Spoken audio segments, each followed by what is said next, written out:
Hi friends, welcome to my channel. In this video I will discuss 5 important English word meaning and usage. Meaning in Hindi is also mentioned. Please subscribe for more such contents on English learning. Let's start. 1. Ubiquitous. Meaning, present, appearing, or found everywhere. Usage. Smartphones have become ubiquitous in today's society. 2. Sycophant. Meaning, a person who acts obsequiously towards someone important in order to gain advantage.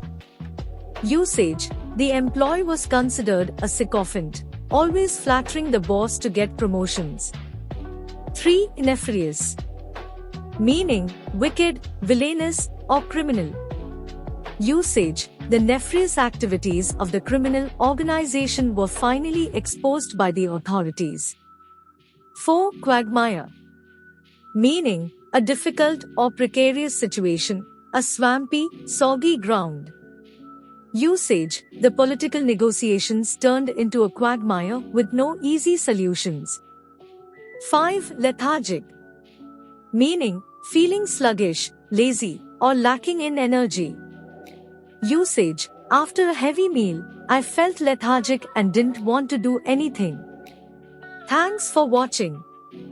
Please subscribe for more such contents on English learning.